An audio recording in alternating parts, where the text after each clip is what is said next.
एक बहन का ऐसा भाव है कि महाराज जी, जो मासिक धर्म के समय ठाकुर जी की सेवा आदि नहीं होती है तो क्या हम भोग बना सकते हैं?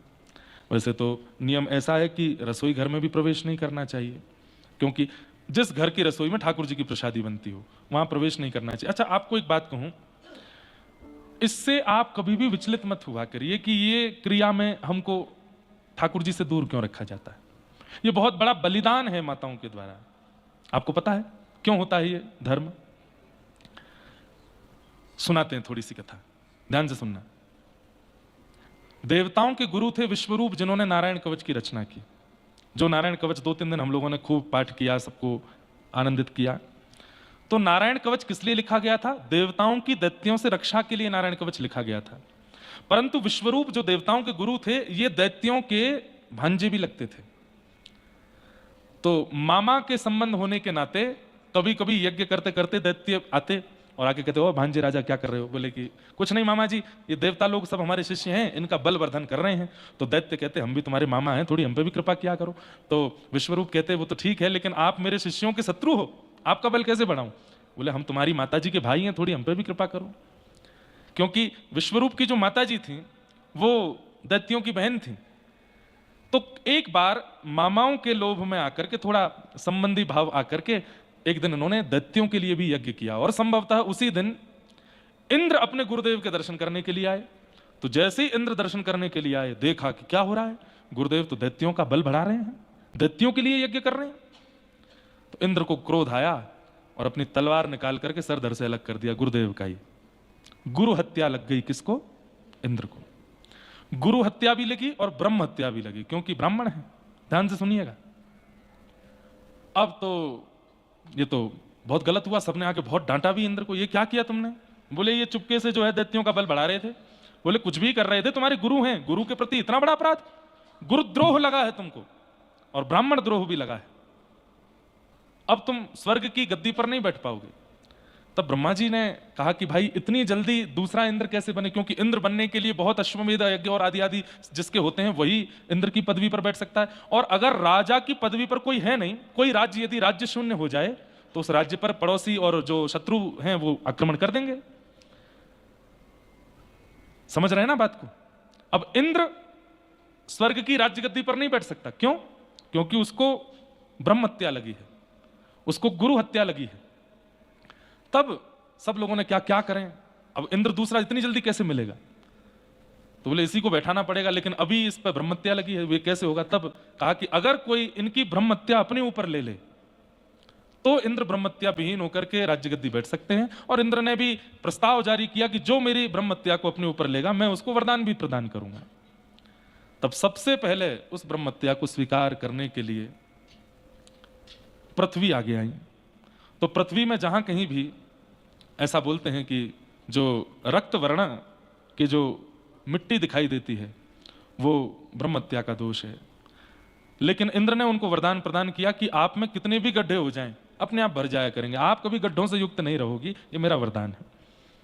ब्रह्मत्या को दूसरे रूप में अपने ऊपर स्वीकार किया वृक्षों ने।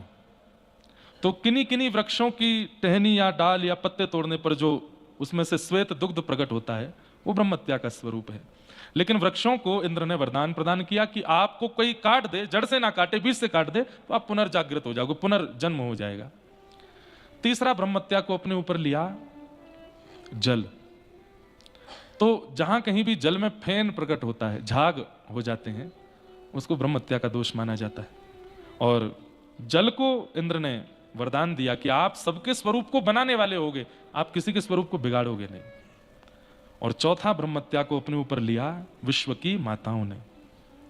इंद्र राजा बन सके इसलिए, जिसके कारण मास में कुछ अपवित्र दिन उनको रहना पड़ता है। इंद्र ने इनको क्या वरदान दिया? बोले, आप किसी को भी अपने वश में कर सकते हो। जब तक पिताजी के पास रहोगे तो पिताजी वश में रहेंगे, भैया के पास जाओगी तो भैया वश में रहेगा, और ब्याह होने के बाद में पिताजी पतिदेव वश में रहेंगे, और पुत्र होने के बाद पुत्र भी वश में रहेगा। तो ये इंद्र का वरदान है। तो ये कोई ग्लानि वाली बात नहीं है, केवल आप लोगों का बलिदान है। इतना बड़ा बलिदान कि स्वर्ग चल रहा है आप लोगों के कारण, इंद्र बैठे हैं राज्य गद्दी पर आप लोगों के कारण। और उन समय में कई मॉडर्न विचार वाले कई लोग ऐसा सोचने लगते हैं कि नहीं, रोक टोक नहीं होनी चाहिए, ऐसा नहीं होना। वो कोई हीन भावना से नहीं है, केवल वो ब्रह्म हत्या का दोष आपने अपने ऊपर लिया है, इसलिए उन दिनों में कुछ शुद्ध क्रिया करने के लिए मना किया जाता है। बढ़िया आराम करो, तान दुपट्टा सो, रजाई ओढ़ करके पड़े रहो बेड पे, क्या करना है। पतिदेव और बच्चों से कहो 4 दिन तुम भोजन बनाओ, हम खाएंगे, चाय पिलाओ, सूप बनाओ, चलो इडली बना के लाओ, बाकी के दिन तुम्हारी इच्छा मानी जाएगी, इन दिनों हमारी इच्छा मानी जाएगी। तो ये तो उसको आप लोग ऐसा नहीं, ऐसे मत लिया कीजिए कि ये ऐसा क्यों हमारे समाज में ऐसा नहीं, वो आवश्यक है। उसमें रसोई में और मंदिर में प्रवेश ना किया जाए तो अच्छा है। ठाकुर जी को दोष नहीं लगता। अरे द्रौपदी जब चीरहरण हो रहा था और ठाकुर जी जब वस्त्र बन करके गए थे, उस समय रजस्वला अवस्था में थी, ठाकुर जी विचार नहीं करते। उस समय द्रौपदी को कोई छूना नहीं चाहता है, और वसन रूप भय श्याम, आप छूने की बात करते हैं, पूरे अंग पर आकर के लिपट गए थे श्री कृष्ण। वो नहीं विचार करते कि आप अपवित्र अवस्था में हो। हमें विचार करना चाहिए कि हम अभी शुद्ध नहीं है तो हम ठाकुर जी के पास ना जाएं। प्रेमी का अधिकार होता है, वो जब चाहे हमारे पास आ सकता है, पर हमारा प्रेम ऐसा है कि हम उसको बार बार परेशान ना करें। ठाकुर जी स्वतंत्र हैं, उनकी इच्छा हो जाएगी तो उस अवस्था में भी आपसे मिलने आ जाएंगे, लेकिन आपको प्रयास करना है कि नाथ अभी मैं युक्त नहीं, तो मैं दूर रहूं।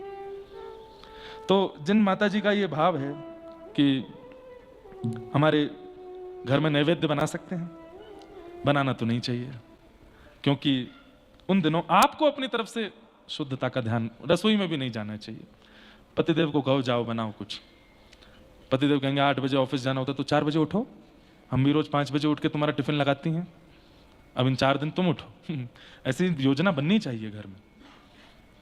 तो ये बात है, इसका थोड़ा सा ध्यान रखना चाहिए। और कोई बात थी क्या? हाँ, एक क्या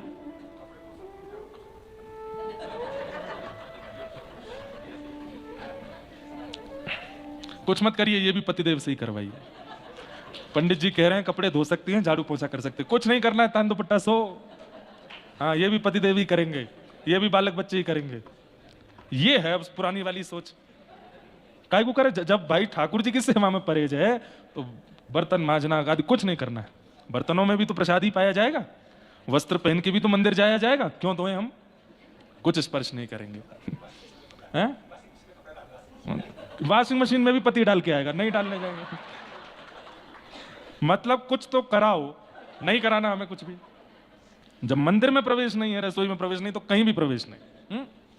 बिस्तर पे ही रहो बस, स्नान ध्यान करो, आनंद करो। हाँ, नाम जप माला आदि ये सब भी नहीं, मन ही मन कर सकते हो, मन ही मन ठाकुर जी का स्मरण कर सकते हो। और हाँ, यूट्यूब पे बढ़िया कथा सुन सकते हो, पूरे दिन कथा सुनो। श्रवण करने में, ग्रहण करने में किसी में दोष नहीं है, आप कर सकते हो।